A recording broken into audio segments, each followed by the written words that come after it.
Real Madrid harus mengakui keunggulan Atletico Madrid di 16 besar Copa del Rey. Yap, dalam pertandingan yang berlangsung 120 menit itu, El Real mesti takluk 4-2. Kelelahan disinyalir menjadi alasan Madrid kalah dari rival sekotanya itu. Hal yang wajar, mengingat Madrid sendiri baru saja tiba di Spanyol, usai menjadi juara di Piala Super yang dimainkan di Arab Saudi. Berbeda dengan Atletico yang gugur di semifinal dan punya waktu recovery lebih banyak. Namun jelas itu bukan alasan yang harus dibesar-besarkan, sebab di sini kesalahan juga dilakukan oleh Carlo Ancelotti, di mana salah satunya adalah mencadangkan Aurelien Tchouaméni di bench. Pasalnya, selama pemain 23 itu main sebagai starter, Madrid ini nggak pernah kalah. Dan dua kekalahan Madrid musim ini yang sama-sama dari sang rival sekota, semuanya terjadi ketika Tchouaméni tidak dimainkan sebagai starter. Sesuatu yang pada akhirnya juga mendapat perhatian dari Antoine Griezmann, di mana Griezzy bahkan berani menyebut kalau Tchouaméni adalah jenderal lapangan yang sesungguhnya.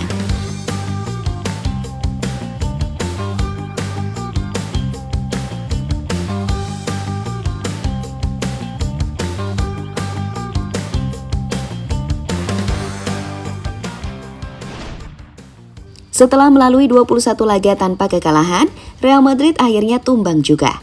Kali ini kekalahan itu datang dari Atletico Madrid di 16 besar Copa del Rey. Dan gokilnya, itu menjadi kekalahan kedua Madrid musim ini, di mana dua-duanya berasal dari tim yang sama. Nah, di laga ini, Ancelotti memutuskan untuk melakukan perubahan di sektor tengah. Kroos diganti Modric dan Tchouaméni diganti Camavinga. Akan tetapi, semuanya tak berjalan sesuai apa yang diharapkan.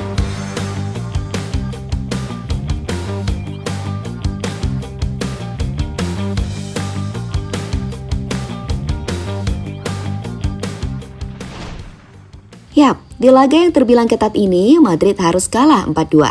Setelah di waktu normal sempat bangkit usai 2 kali tertinggal. Namun apa daya, tampak jelas stamina dan fokus Madrid ini drop di babak extra time sehingga harus kebobolan 2 gol lagi. Meski itu gak bisa dijadikan alasan, akan tetapi emang faktor kelelahan menjadi salah satu faktor mengapa Madrid keok di laga ini.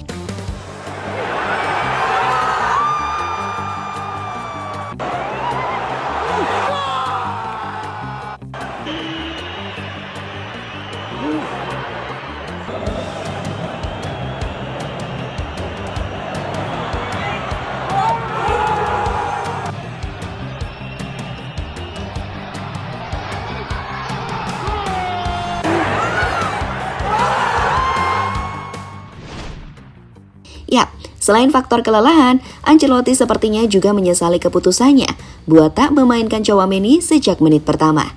Pasalnya, pemain 23 tahun itu ibarat jimat buat Madrid, karena selama ia main sebagai starter, Madrid ini nggak pernah kalah. Dan 2 kekalahan Madrid di musim ini, yang semuanya dari Atletico, itu terjadi ketika Tchouaméni main dari bangku cadangan. Sesuatu yang pada akhirnya juga mendapat respon dari Antoine Griezmann, di mana Griezzy mengatakan kalau laga ini bakal berjalan lebih sulit andai Tchouaméni main sejak awal mengawal lini tengah. Ya, Griezzy yang tahu betul kualitas Tchouaméni karena satu tim di timnas Prancis menjabarkan jika posisi Tchouaméni ini sangat vital. Ia berbeda dengan Camavinga, sebab Cama sendiri merupakan tipe box to box, sedangkan Tchouaméni adalah DM murni yang bisa menjaga keseimbangan tim dengan sangat baik. Menurutnya, meski kini Bellingham dianggap sebagai gelandang yang top, namun jenderal lapangan tengah yang bisa memberi keseimbangan adalah Tchouaméni.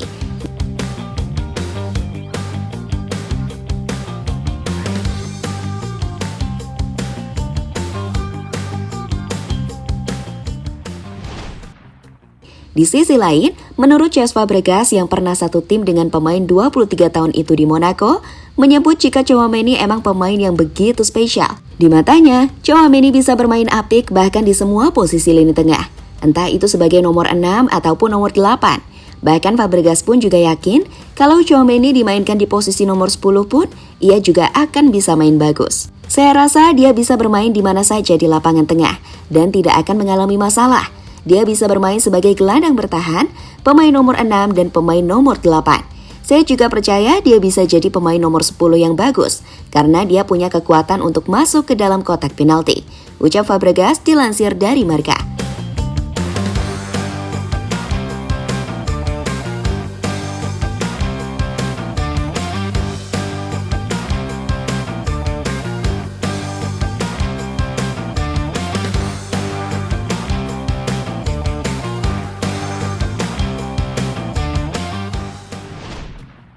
Yap, berkaca dari itu semua, mungkin saja Ancelotti benar-benar harus bisa menaruh kepercayaan lebih kepada Tchouaméni, sebagaimana ia percaya kepada Jude Bellingham. Karena bagaimanapun, seiring menuanya Kroos dan Modric, maka Madrid harus bisa memaksimalkan potensi dari gelandang mudanya, sesuai dengan kapasitas masing-masing. Tchouaméni sebagai DM, Valverde dan Camavinga sebagai box-to-box. Dan Bellingham yang kini cakap main sebagai nomor 10 pun juga perlu diasah terus kemampuannya.